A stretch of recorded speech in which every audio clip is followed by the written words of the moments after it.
Well, a judge has released the Fulton County Special Grand Jury's full report on interference into the 2020 election in Georgia. The jury heard from dozens of witnesses before recommending charges last December to District Attorney Fani Willis.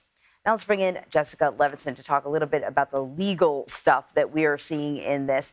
So, Jessica, this is like a 27-page document, I think, at least more than 20 pages. So I know you've just gotten a chance to peruse it, but what have we learned so far from the report? I think we've learned so far really what formed the blueprint of the indictment, that it makes a lot of sense, having seen the indictment, that this was the grand jury report. And what we've seen is that the district attorney did not decide to charge all of the people and all of the crimes that were recommended by the grand jury here.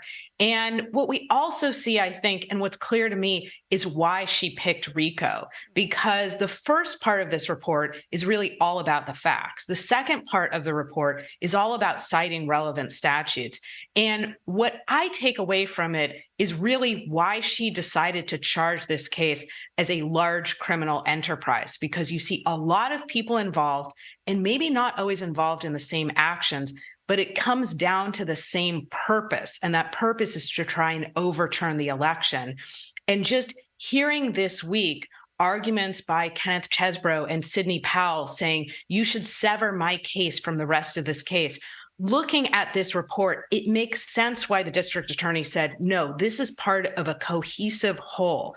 Look at everything, look at all of the players, and we're going forward with RICO and other charges. Interesting. Then does it explain anything then about why she did not charge current South Carolina Senator Lindsey Graham and former Senators Kelly Loeffler as well as Perdue? She chose not to indict them. Did they, based on what you can read so far, did they not fit so neatly into this conspiracy, I guess, racketeering narrative? So I'm going to dodge a little bit and say clearly the district attorney did not think that they did. And so there are obviously issues, not just legal, but also political, charging a current senator and two former senators.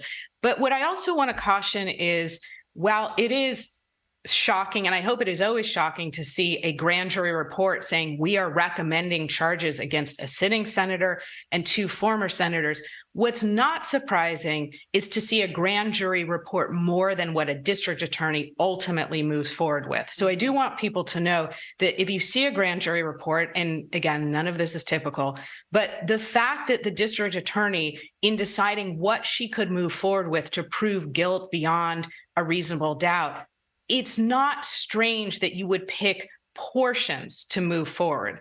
And so with respect to the former senators, I mean, obviously that is damning for them politically, but I think the district attorney, like every district attorney, is looking at what she can really bring, not to a special grand jury or a grand jury, but what she can really bring to a jury in a complicated trial. There were also issues with them potentially, as you mentioned, not being part of the full conspiracy, and other issues dealing with, I suspect, potentially removal that may have made her kind of back away from that. So, and Graham Cates is being fantastic and kind of pulling out little portions of the report for me. And in regards to David Perdue, what the report says is that he repeatedly communicated with multiple Georgia officials and also officials, I guess, and focused on efforts in Georgia, Arizona, Wisconsin, Michigan, Pennsylvania, and the District of Columbia. But there's an interesting footnote that I think sort of speaks to your answer and my question. There's a footnote that says one of the dissenting jurors voting against recommending seeking indictments of former senators Perdue and Loeffler on a RICO claim believes that their statements following the November 2020 election, while pandering to their political base, did not give rise to them being guilty of a criminal conspiracy. So sort of the feeling that they were kind of jumping into the conversation because it would help them politically, but not necessarily part of this grand plan.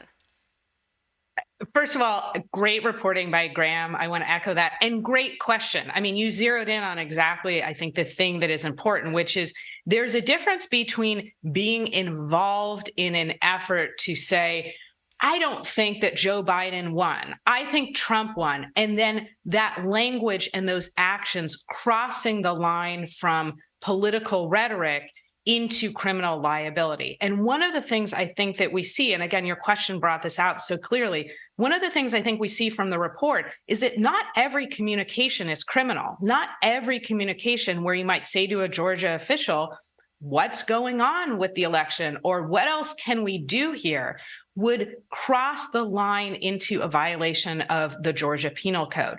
But what we have, I think, with respect to the others who are charged is more involvement, more specific actions taken that cross that line into alleged legal liability. And that's why I think we see, and you were exactly right to highlight, that dissenting juror. Sometimes, let's remember, one dissenting juror can, I don't want to say spook, but can make a district attorney feel circumspect, because the district attorney, when they bring this to a jury, they need a unanimous verdict. And if you have at an earlier phase and an easier phase for the prosecutor to pass, one juror saying, I'm not sure, that can key to the district attorney, there might be an issue here. Right. And, we are talking about a really high profile case with really, high profile defendants. And I'm just kind of reading a little bit on Lindsey Graham. We know that he testified. He was not charged, but we know that he got in contact with the Secretary of State in Georgia.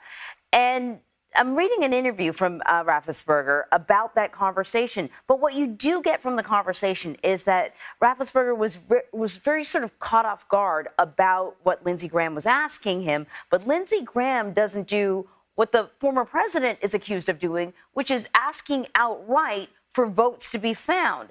Lindsey Graham is asking about the laws surrounding signatures, the laws in Georgia, what sort of leeway a Secretary of State has as kind of the governing individual when it comes to elections, but not outright saying, can you find me these votes? And maybe that's part of the reason why Fani Willis chose not to include him in this case.